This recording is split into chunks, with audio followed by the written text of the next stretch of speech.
now, beloved poets, welcome to Chaos Magic.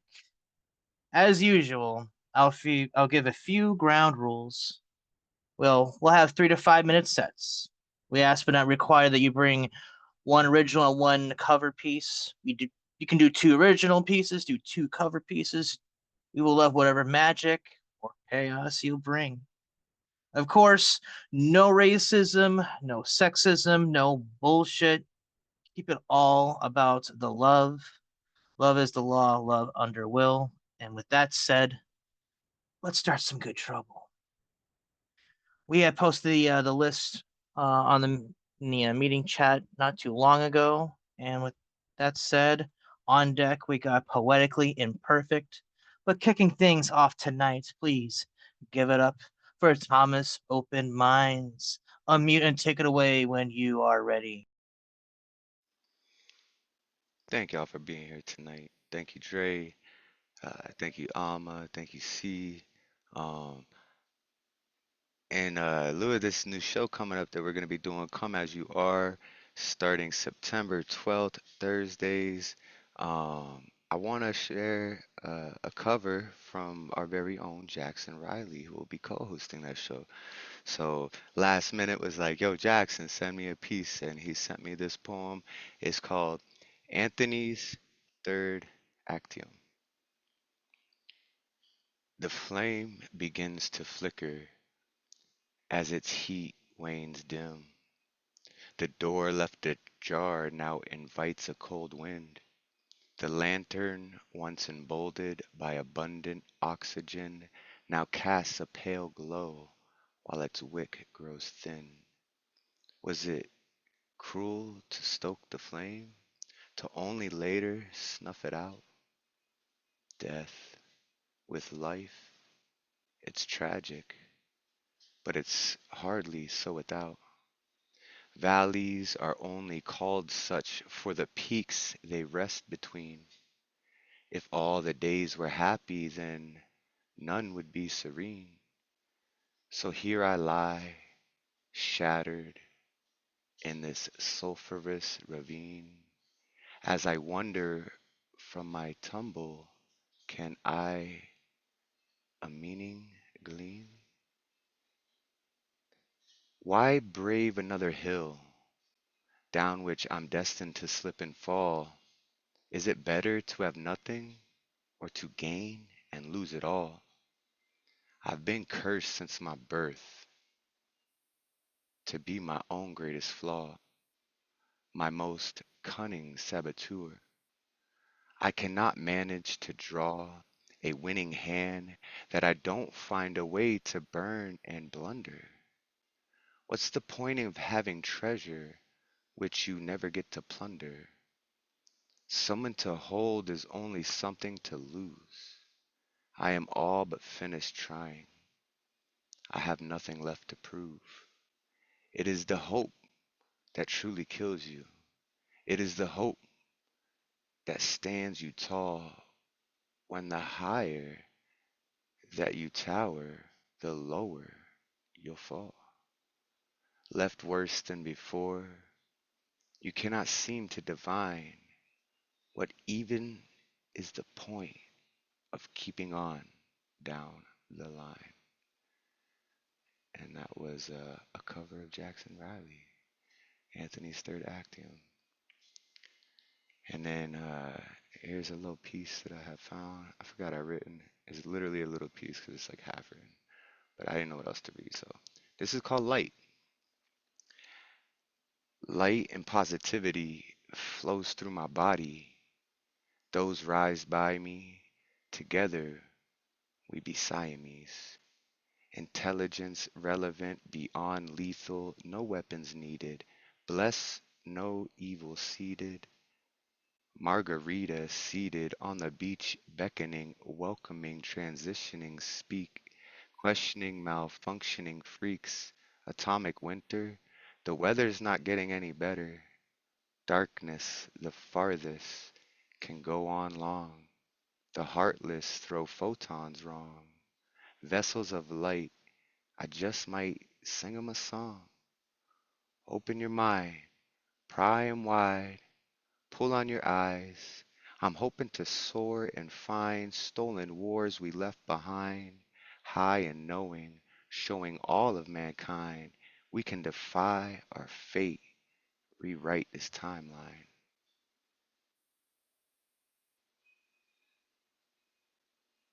Excellent. Everybody give it up for Thomas Open Minds at this time. That was fire.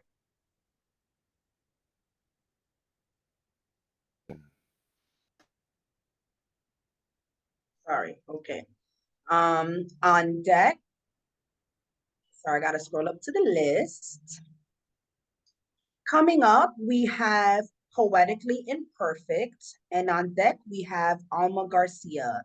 So, Poetically Imperfect, whenever you're ready to unmute and spit some fire at us. Absolutely. Thank you again for having me. And Escape Artist, thank you for posting that. I rarely have nights off, so when I do, I like to poet.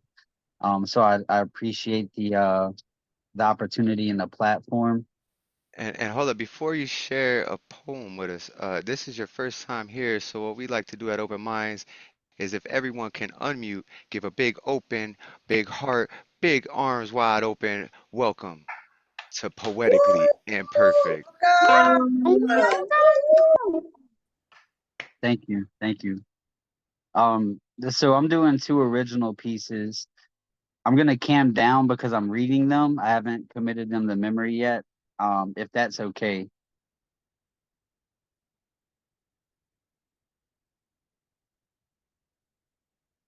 All right.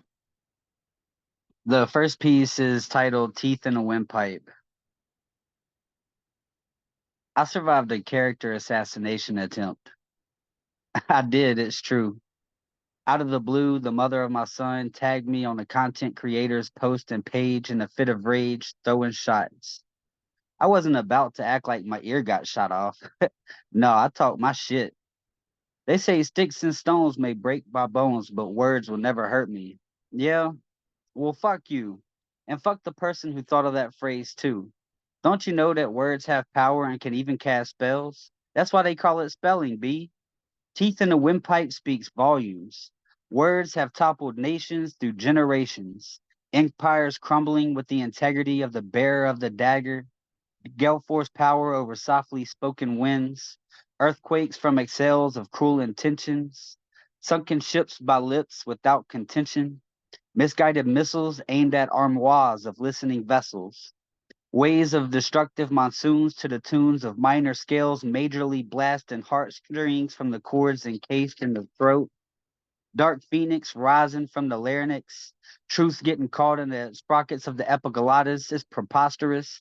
Using all that breath in your chest to try and get over that lump of lies that gets caught in your esophagus.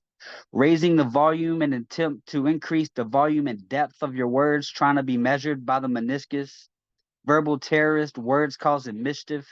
Men and women striving to be speakers and preachers, but ignoring assistance for their mission in the human forms of boats and choppers that were sent by God, hiding under the bleachers, French kissing the devil in camouflage.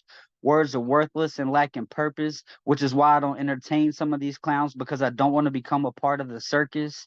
I'm using more literary devices than devices used by these so-called content creators creating content, thinking they saying something but just spewing nonsense, and in reality just sucking up oxygen, all for the sake of clicks and shares, riding the flaccid dicks of other creators trying to turn sweet gems and treats into tricks. I'm diabetic.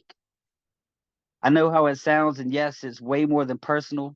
That's why I'm out here giving these bums the cold shoulder, trauma bonding with others while trying to be cold, too bold. Not the iceberg, not even the tip. All cylinders firing, but some of y'all blew the head gasket, but you gonna get this ink, so let these words penetrate and sink into your dome piece, disturbing the close casted. They say a man isn't measured by his words, but rather by his actions, and some of y'all's ass is showing. But I'm gonna keep walking in my truth and light with God and keep growing, sowing, and glowing. Poetically imperfect. That's that piece. And flip the script. I lived a life that was futile and full of resentments and regrets, pain hidden behind shenanigans and smiles. Never mind that man behind the curtain. He's been searching for himself for a while, skirting around the edge of the stage, trying to avoid the main plot by switching writing styles, living in complete denial, clinging to the idea of being the supreme being in the center of my galaxy and main character in the play. And I never wanted to be like this, but you made me this way. Walking, talking fallacy, facsimile soliloquies for most of the narration, at least when the occasion would arise. Airhead gassed up above the clouds in the sky, me mugging God while avoiding looking him in the eyes. Spiritual anomaly, speaking in parables and allegories, giving God the glory as producer and director for all my negatives and outtakes. Pointing to the universe, studying astrology and astronomy because it was God's fault for the bad shit that happened to me. In order for this star to be born, ethanol mixed from all the smoke, porn, and alcohol internally combusted and thrusted me into a tailspin. Alcohol to love interest and antagonist, constantly antagonizing, causing agonizing pain and misery, not recognizing that hiding behind the bottle was sending me full throttle into a battle that I wouldn't win. Living a life of sin, I was a master of disguise. Red eyes plastered behind makeup and masks, changing my genetic makeup, acting as the jester, tester of all things, clowning around, tampering and meddling with God's plot as my spiritual umbilical cord rots and began to fester, atoms exploding on the eve of a solar eclipse to which the moon would never pass. Systematically destroying past neurologically and synaptic gaps, keeping my sickness under character foils and wraps. I was the villain, a little gremlin. Supernova creating chaos stemming from unresolved trauma while in the black hole of plots playing the lead role, taking L's from the dice rolls. It was self-created. Hesitated when it came time to change, trying to rearrange all the other stars to align. Manipulating the world to get my way and calling it divine. Celebrating the small victories with beer and wine, but then wanting to whine about the outcome of the script that you wrote because it's your show, but it's okay though. Those methods have become antiquated. The stage is set to release resentment and regret. Past harvests are being pruned, and soon it'll be time to sow. In this lifetime rom-com, I divorced myself and fell in love with the Most High. Put the bottle and script back on the shelf because I realized that God is the executive producer, director, confidant, and also an eye in the sky. This love story ended with the tragic death of me breaking a generational storyline of addicts becoming free and ushering in the dawn of a new day. I never wanted a love like this. I never wanted a story like this, rising from the abyss to overcome an overgrown list of things that led me astray. I never wanted to be like this, but you, you, I mean me, I mean I made me this way. But today I don't play about God. I stay out of his way, but still meet him halfway. I'm just a child, a vessel. I'm just a pen in God's play. Poetically imperfect.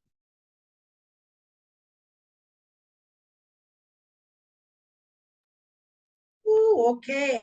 Everybody Yo, unmute and show some support to Poetically Imperfect. Holy cats. Woo! welcome That was home. Wow. awesome. Welcome I knew you home. was gonna I spit want more. fire, but damn. Welcome home. We want more.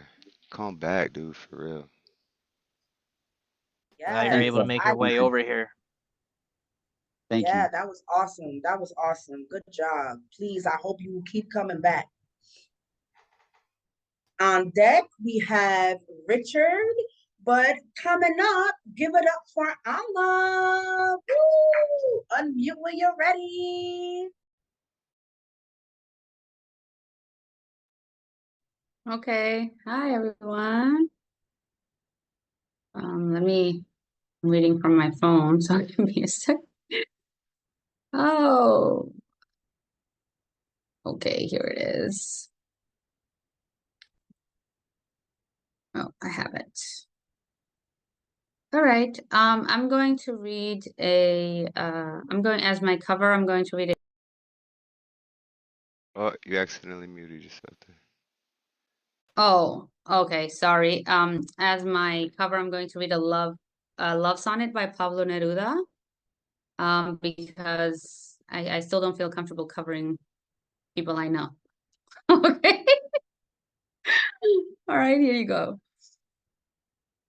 I do not love you as if you were a salt rose or topaz or the arrow of carnations the fire shoots off. I love you as certain dark things are to be loved in secret between the shadow and the soul. I love you as the plants that never blooms but carries itself in the light of hidden flowers. Thanks to your love, a certain solid fragrance risen from the earth lives darkly in my body. I love you without knowing how or when or from where. I love you straightforwardly without complexities or pride. So I love you because I know no other way than this, where I does not exist, nor you, so close that your hand on my chest is my hand, so close that your eyes close as I fall asleep.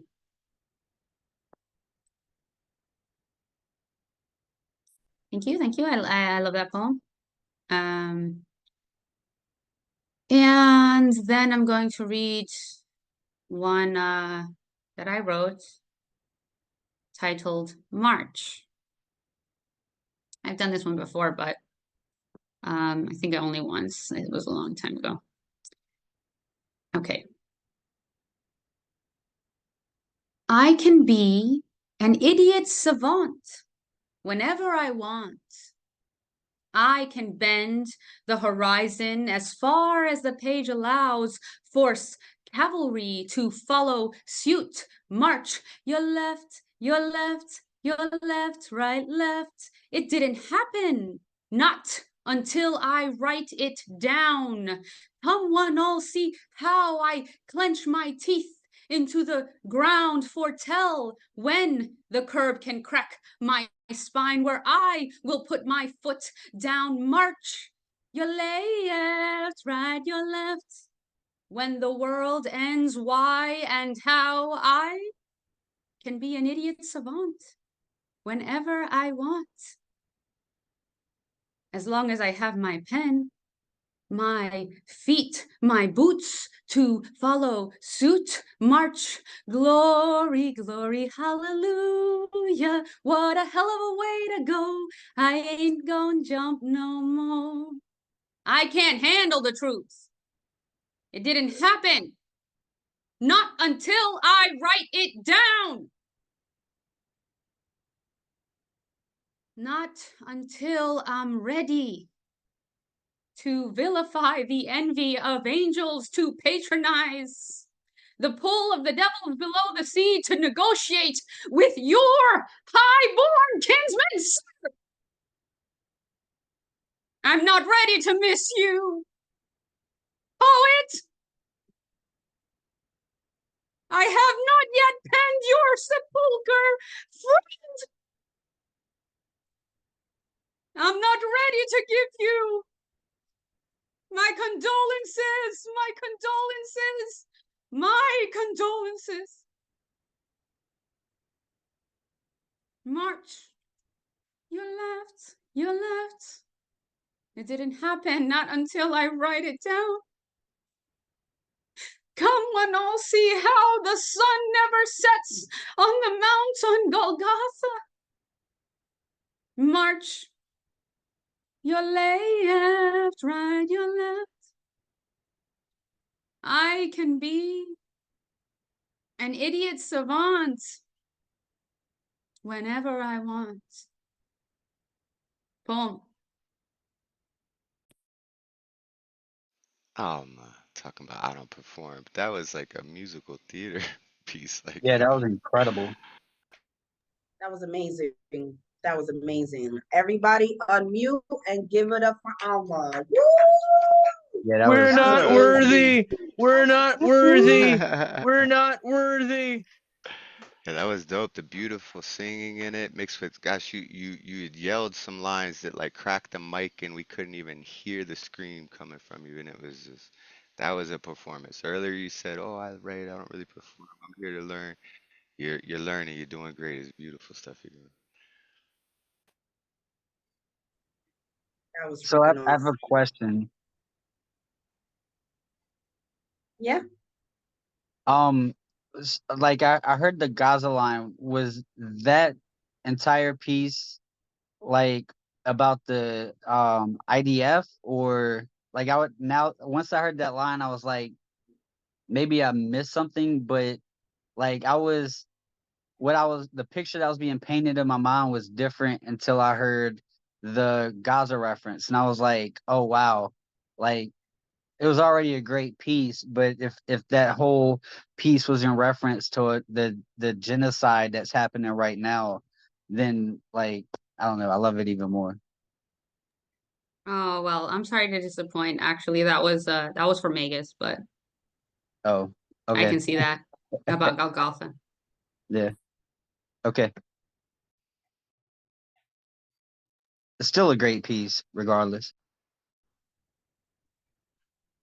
That was really, really awesome. Coming up, we have Richard, and on deck we have Mavi Hendricks. Richard, whenever you're ready, bless us with some words. Okay, my first piece is my quote from a dear, dear friend, Leslie Constable, whose book is about to come out. It's called House Without Walls. And this is a piece entitled The Border Song. We stand at the border, whispers of God in our ears. Our fingers flutter, tentative, not sure they touch.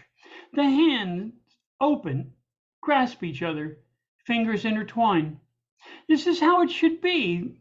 This is how it is. Your hands are brown, mine white. I'm yours. I will cross over. Trading places, we are each other. We are the same. You will go north, I south, and we will not look back.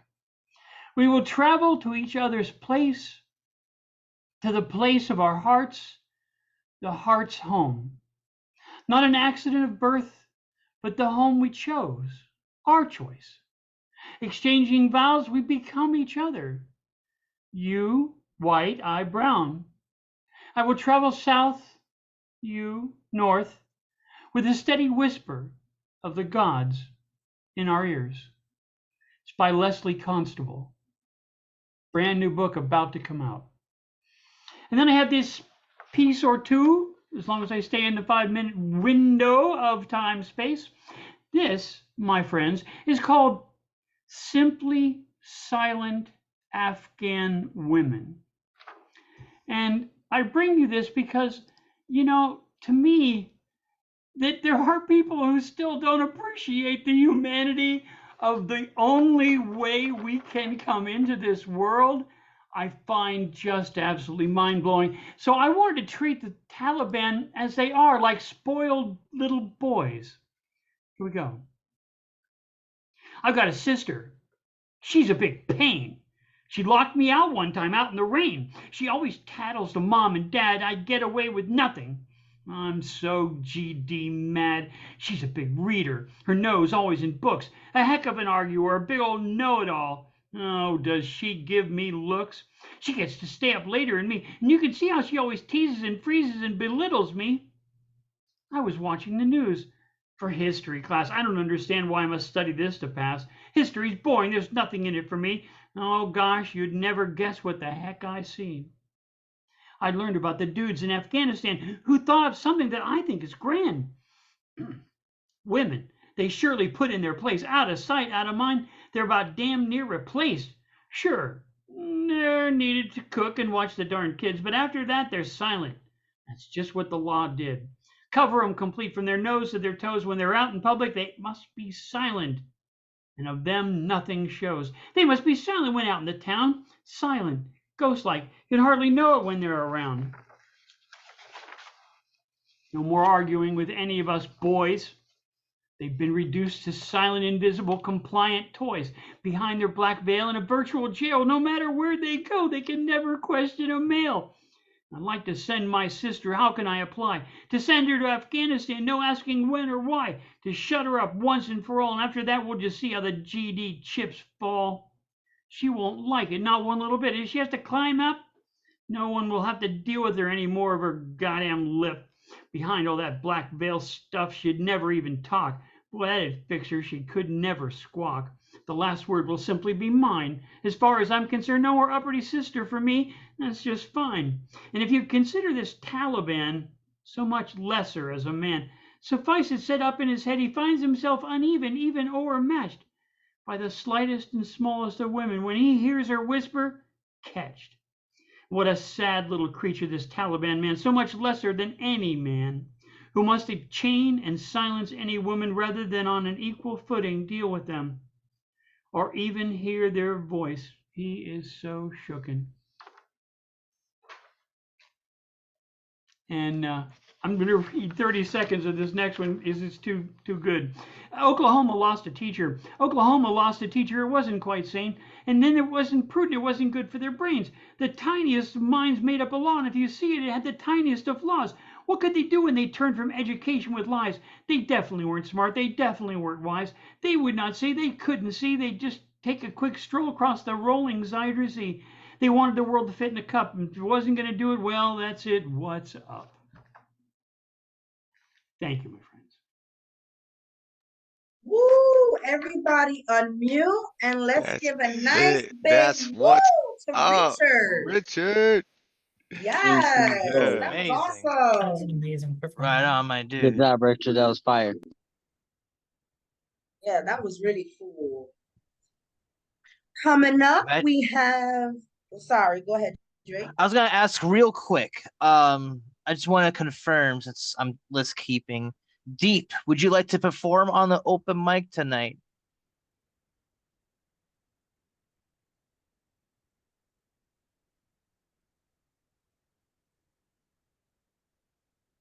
Just listen for the moment. Okay. Just let us know if you ever want to join in. But see, take it away. Okay. Coming up, we have Mavi Hendricks, but on deck we have Cora Gray. So Mavi, whenever you're ready to spit some fire at us. I'll leave that to Tommy, but I'll play something. So I'm gonna play a little song that I wrote when I was like, it's like 15 to 17 years old. That's when I finished it. It's called Erosion. But Tommy might change the title with this. So let's see what happens. Well, yeah, I'm gonna read Phantoms to it. I think this might fit along good. So the erosion of the Phantom, I guess. I don't know. Is that too loud? No, your original sound's not on. Oh. Is that too loud? No, that's perfect. I think, right? Mic check. Yeah, sounds good. Y'all can hear. I can hear you. All right. Yeah.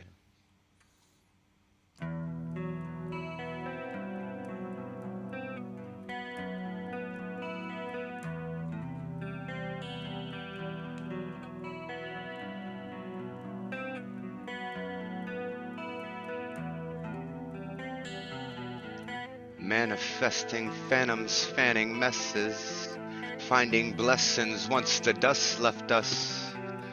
Amongst the stuff I saw a box labeled only open with trust and pure thoughts. I wiped the cobwebs off. I took a deep breath in, then paused, cleared my mind, not sure what I'd find inside. Felt a tingle run up my spine, goosebumps down my arms. Don't be alarmed, a voice whispered to my heart.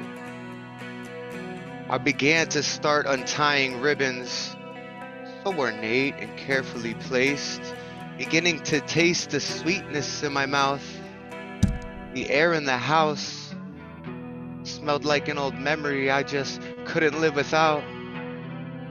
Slowly I lifted the lid, and as I did, I felt a great presence enter the room. This present was meant for you. The voice softly spoke again. I closed my eyes as I set aside the lid, felt the rush of love and light wash over my soul. I opened my eyes, took a look inside. What a surprise, a true sight to behold. The voice then told me to hold on to this treasure forever. Never forget this gift. Protect it with great care. It is yours to share with all you ever have and ever will love. Suddenly, a force from above entered into my being. I then began seeing my destiny laid out in front of me to spread love and peace across the globe, the greatest of ease. May Vine Thomas Upper Minds, Erosion of the Phantom. Peace. Thank y'all.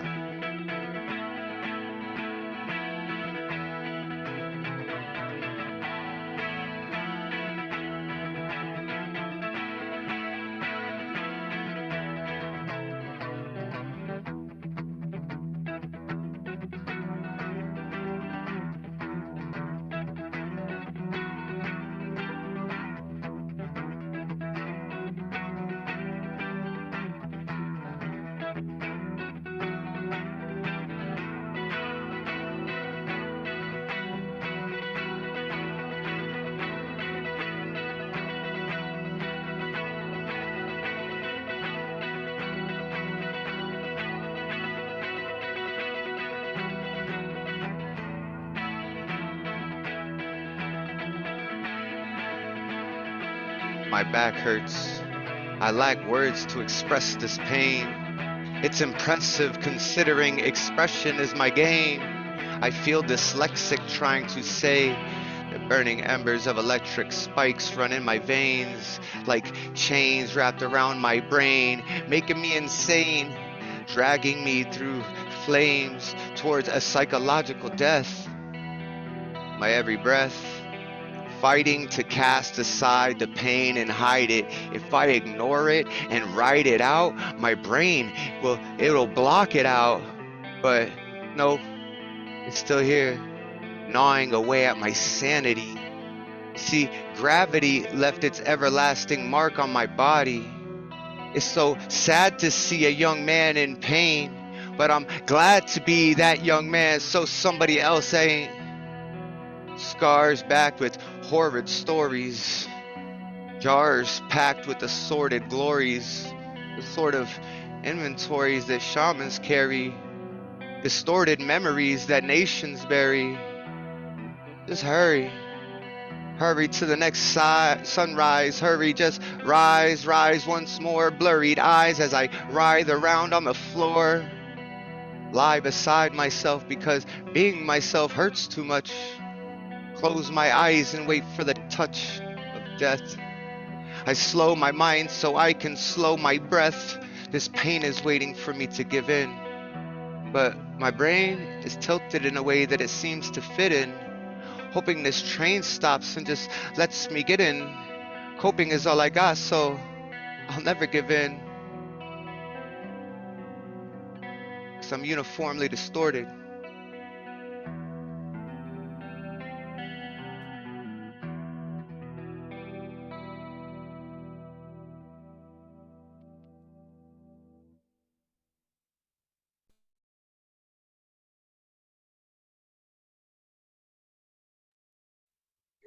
Everybody unmute and give a shout out to Mayvi Hendricks and Thomas. Woo! Yeah, baby. That was dope. That was That great. was completely That was improv too. awesome. He's like, yeah, I'll play the guitar if you'll do a poem. And I said, Wow, Yeah, play the that was guitar so was Erosion. the cherry cool. on the top. Yeah. Yo, that was my favorite song from when I was a kid. So I said, play Erosion for me. Is uh, and so he played it, and he's like, only if you read. And then so I chose those two, and I realized it was a longer song. Just throwing that last poem in, it just, I don't know, it came together. Thank you so much, Mavi, for bringing that magic to Chaos Oh, Magic. no problem. I asked if the guitar was too loud. Somebody said the voice was too low. I tried being loud, but I don't know how did it sound, y'all. Yeah.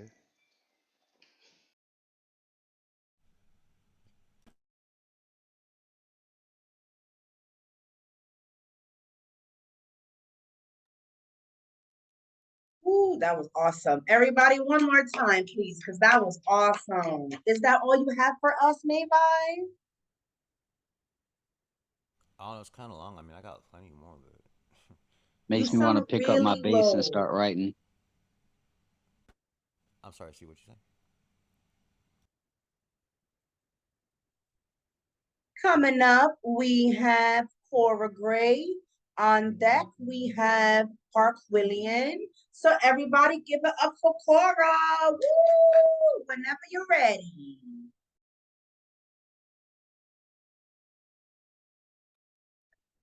Hello, everyone. I'm actually going to read a cover and then an old one of mine. The cover is by Caroline Kaiser. She's a poet from Spokane, Washington, born in 1925.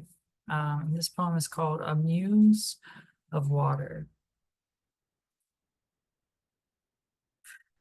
We who must act as handmaidens to our own goddess, turn too fast, trip on our hems to glimpse the muse gliding below her leak or sea, are left long staring after her, narcissist by necessity, or water carriers of our young till waters burst and white streams flow artesian from the lifted breast, cupbearers then to tiny gods, imperious table pounders who are final arbiters of thirst. Fasten the blouse and mount the steps from kitchen taps to royal barge, assume the trident, don the crown, command the water music now that men bestow upon virgin queens, or goddessing above the waist, appear as swan on Thames or Charles, where iridescent foam conceals the paddle stroke beneath the glide, immortal feathers preened in poems, not our true intimate nature, stained by labor and the casual tide. Masters of civilization, you who move to riverbank from cave, putting up tents and deities through every rivulet, wander through the final unpolluted glades to cinder bank and culvert lip.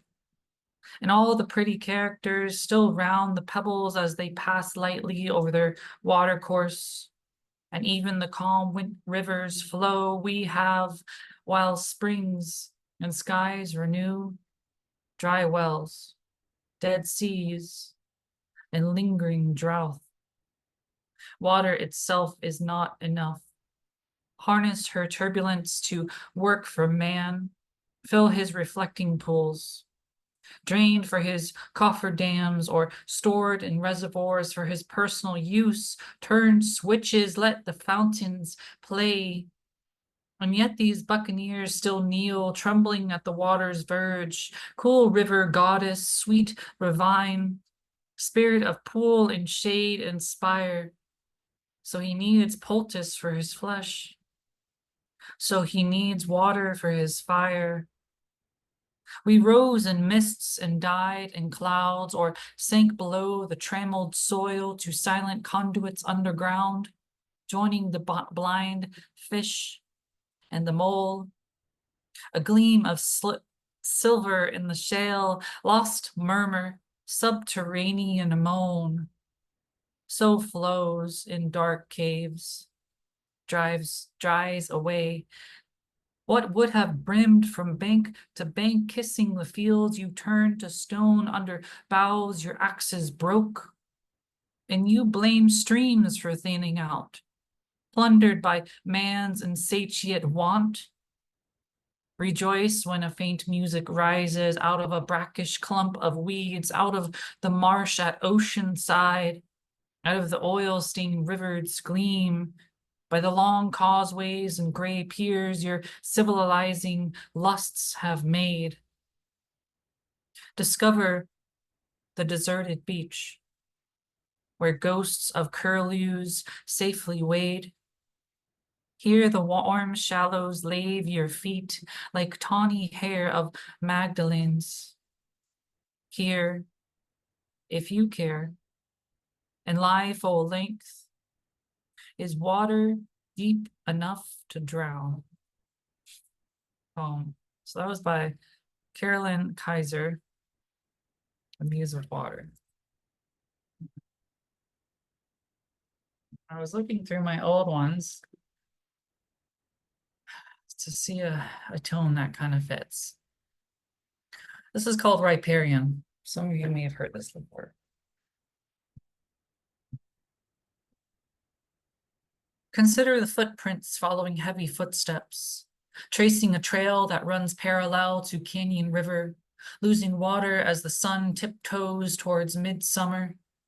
The boulders on the other shore, where the living riparian vegetation is complete with disorganized beauty, are stained with lines of receding tides and marks left behind from vagabond artists. Their trivial signatures spray painted in places where birds catch gnats crowding crepuscular rays of light. Signatures on a boulder are easy enough to disdain, to judge without favor to ghosts on the wind, but then consider your footprints following heavy footsteps, compacting dry twigs and gravel under rubber soles, plodding their attendant fixated on distance, fixated on pushing limbs through aureole willow forest, tromping understory medicines without notice. Flattened plantain, ragweed, and claytonia, the first casualties to adventurers getting closer to securing picture-perfect postures before another twist and turn of Canyon River, whose surface of floating algal yarn crochets a city ripe for spawning tadpoles, who hide in their abodes of eukaryotic phlegm, as they are too small to defend themselves against human hands sweeping the soup. Consider the pebble, kicked idle, rolling downhill to propagate across secluded channel favored by blue cape hermit.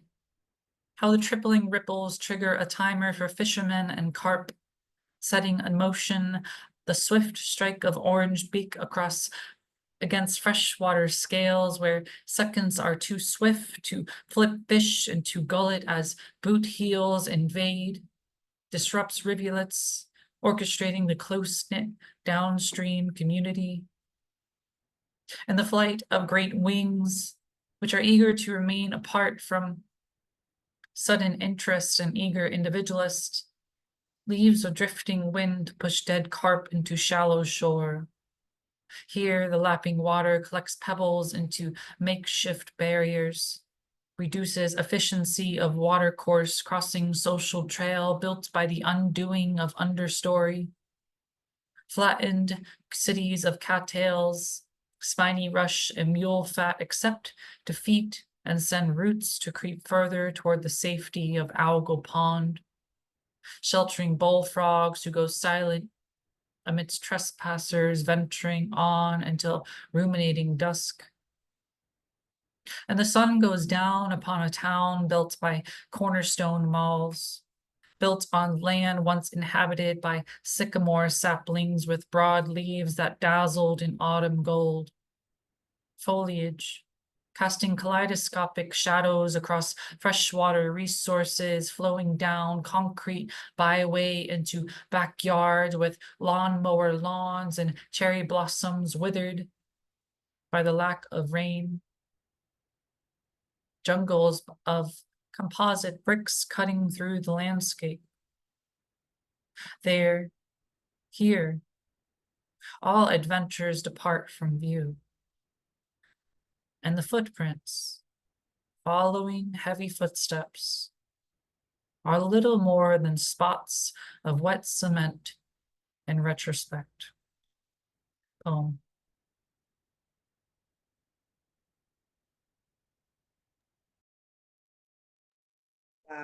Everybody Oh, unmute. what? Oh, that's that old page. You pull out some old stuff that was like, yo, I could see how you are, the writer you are now. If that's your old stuff, like, thank you so much for that piece, man. I That mean, was that's mind. this year. I could show you my old shit. They're like super short. That was amazing. Still, that was Thank you dope. That though. was dope. That was amazing. Thank you for sharing that. That was amazing.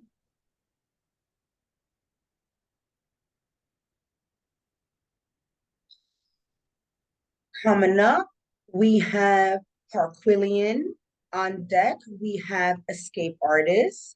So every Everybody give it up for Parquillian. Woo! Whenever you're ready. Thank you so much, C, and everyone here. So a few weeks ago, I read some lyrics from one of my favorite artists called Tom Persada Rao. I was thinking about because he passed away recently. And next weekend is the Tacoma Park Folk Festival here near DC, and that's where I used to see him. So I was thinking about him again. So here's another one of his songs called I Begin to See Your Face. It's not the raging of the sea. It's not the tide that's pulling me. It's more the way the seabirds play. I begin to see your face. Not in a temple or a mosque or stone cathedral cold and dark, but in the coolness of the day. I begin to see your face. It's not the sun that burns my eyes, the one-eyed one, the Sputnik spy. It's in the longing lover's ache, I begin to see your face. It's not the pilgrimage we make, it's not the road we do not take, but in the turns along the way, I begin to see your face. This is a poem I wrote just about a year ago. That's called Tacoma Park Folk Festival. There is a place I only go when the second Sunday of September comes round, where music flows around the halls and over the fields of an old school ground that sits on a hill within the park named for a place far to the west. There locals gather to eat and shop, but mostly to listen to the best of each year's crop of musical acts that grace the stages and hidden nooks that echo with memories of bygone days, imbued with modern riffs and hooks. And thank you very much. Woo! Everybody unmute and give it up for Parquillian. Thank you for that beautiful piece. Make sure you guys check out Parquillian's website too if you want some dope art pieces.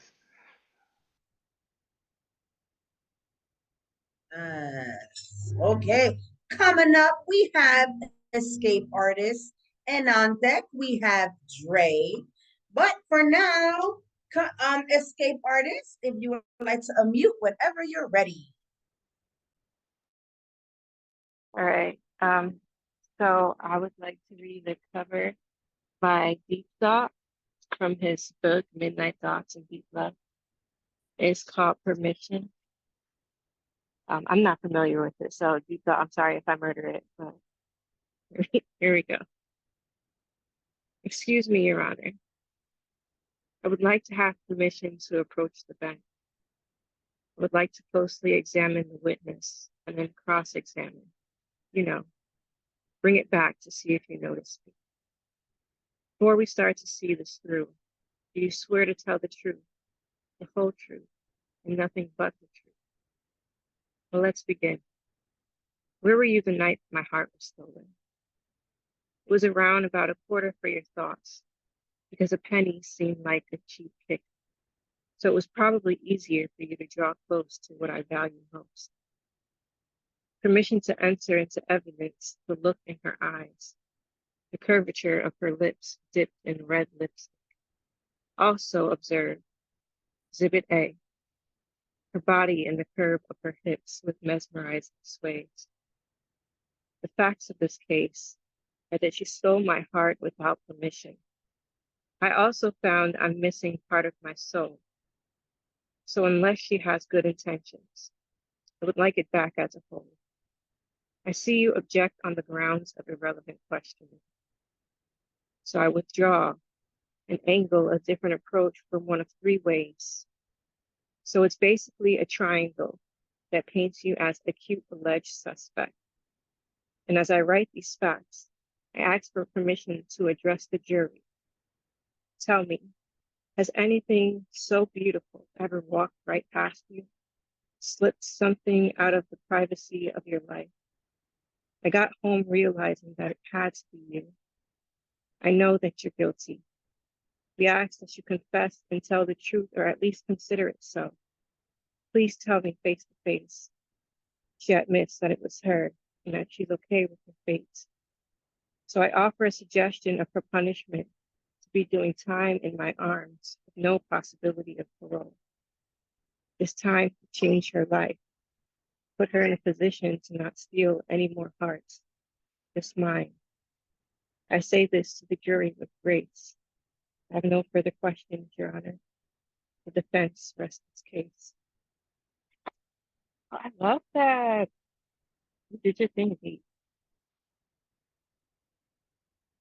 So my second one, I'm gonna read this one because Thomas read Jackson's about hope. So I also have one about hope that reminded me of my poem. Anyways, here we go. My grandmother keeps hope alive like it's the last thing she needs to do. Wraps her daughters in it as if it has the power to make a difference. I too have been watering hope for years, hoping it would grow a new leaf or a new flower. I'm so sick of looking at it.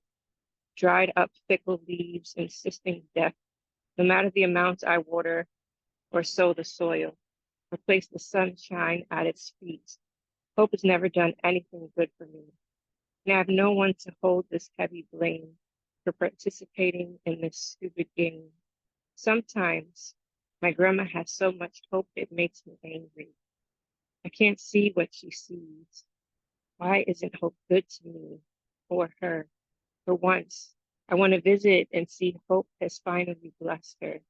All the years of hoping finally paid off. But every day, I'm jolted to the reality of the same day. Hope hasn't come. She left my family long ago. Maybe it's my fault she left. Maybe my anger drove her away. She wants me to be filled with hope, but I'm just filled with holes. I'm just exhausted. I feel like I'm being forced to believe in the next Santa Claus, only to find out it never existed. But my grandma keeps hope alive like it's her long lost child, carries it in her chest underneath her bosom to keep it warm. And I can't understand what she sees in it.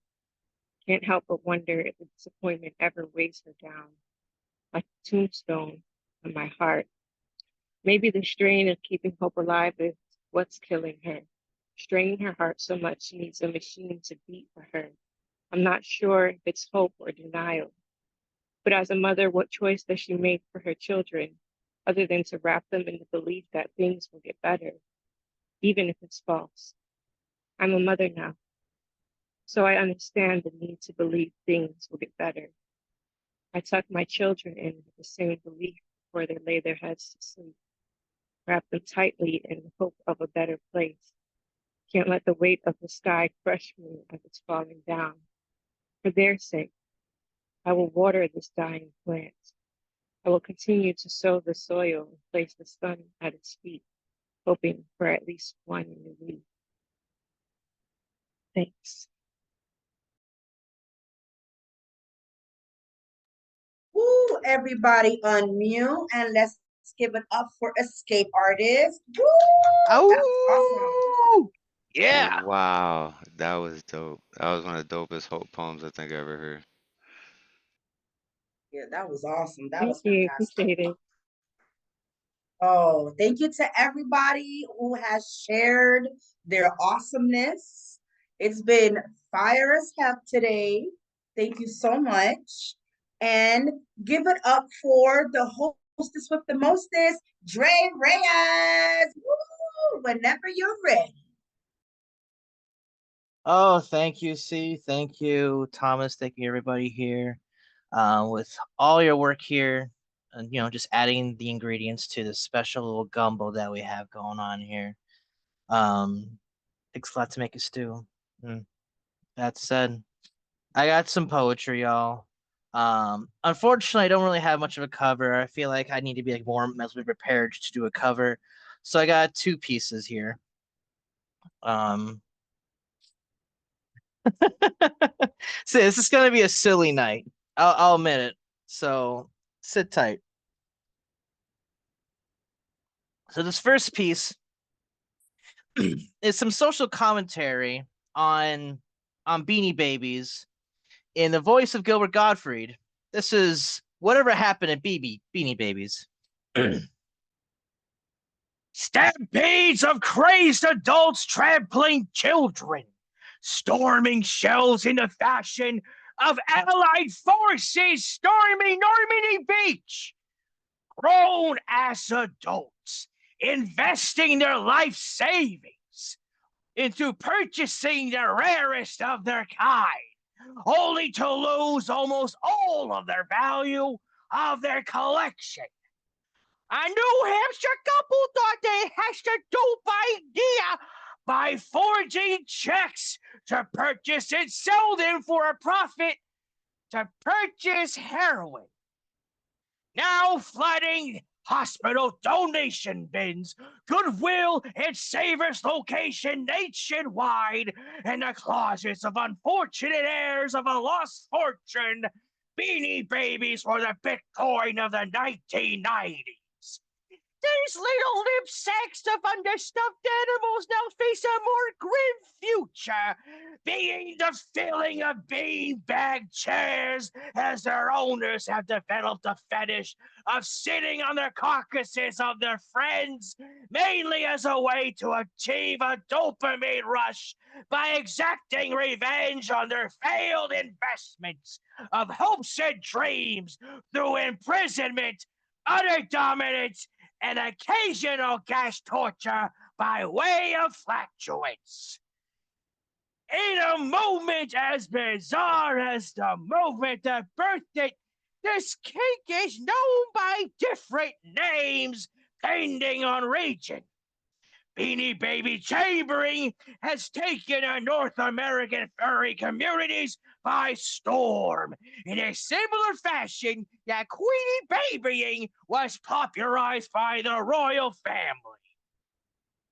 Beanie Baby Kinkaroo has shook Japan's kink world to its core, to the point that cyberpunk cinema is experiencing a renaissance. The ripples of influence even stretch out throughout India, as new positions were included in the revised edition of the Kama Sutra, named after some of the most popular Beanie Babies, with Squealer the Pig voted #1 in Cosmopolitan India's list of hottest positions to do with your partner this summer. Quite frankly, it doesn't matter what you call it. At the end of the day, it is a yum that will be yucked a lot more than toes getting sucked in an ever so evolving case study that is worth exploring, preferably from a distance. Poem. So that's poem number 1. Hi. That's poem number How's 1. everybody? Okay. And now since Alma's still with us, I just feel compelled to do this silly piece. Let me just drink some water. Gilbert Gottfried kills your voice.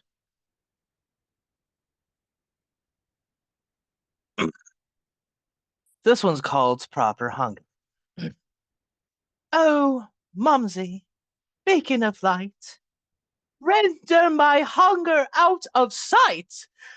I think you gave me the wrong chocolate bar, the wrong Wonka chocolate bar, but the definition of wrong can be quite subjective.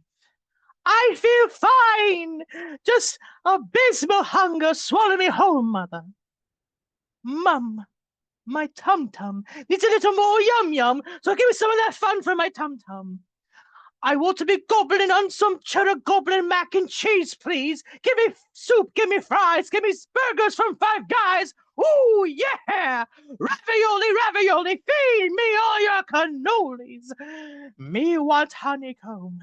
Me wants Cookie Crisp. Me wants Chili's baby back ribs. Oh, mother. I wish for crab rangoon.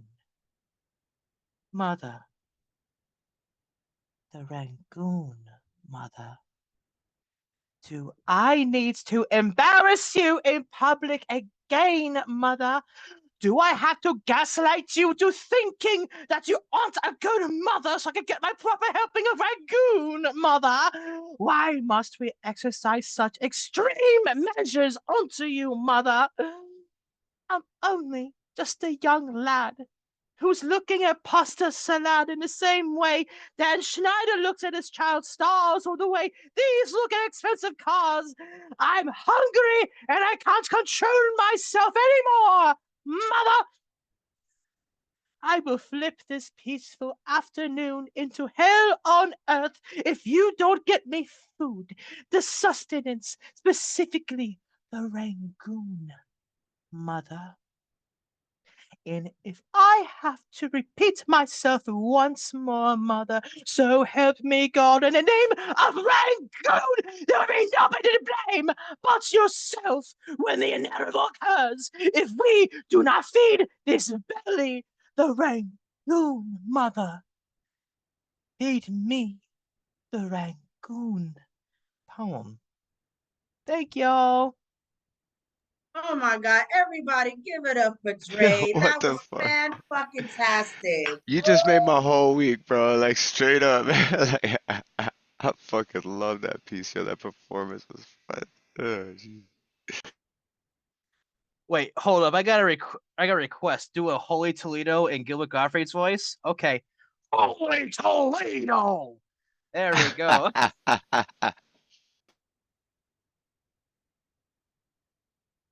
Oh, goddamn. Thank you everybody for sharing space tonight. Thank you again for coming and taking a time, some of your time and spending it here with us, sharing your art. And with that said, I just posted a couple things in a group chat, just promoting a couple events. We don't have the flyer for tomorrow's show, but tomorrow's Harley Artist show will have China Bloodmeyer, who will also be featuring on the Slam Jam. But just let everyone know tomorrow, 5 p.m. Eastern Standard Time, Harley Artist, Whisper Poet, and Catalyst gonna be doing a kick-ass interview show. And then on Friday, we're gonna have another edition of Open Minds, Open Mic, with Elemental providing a half-hour set, at least a half-hour set. If you're not tuned into Elemental by now, damn it, you should be. And also, as mentioned earlier, Slam Jam, China Bloodmeyer, 5 p.m. Eastern Standard Time. All these shows in this very Zoom room. See, So that's what I stay love tuned. about the show lineup too. Like, come tomorrow, get to learn about this person. And then Saturday, if you want, come join the slam and they'll coach you in making your poetry better. So yeah, we got things going on. Thank you so much for being here. We love you. And with that said, thank you all. Until next time, everybody, please keep writing, please keep loving. Peace and love to y'all, and have a good night.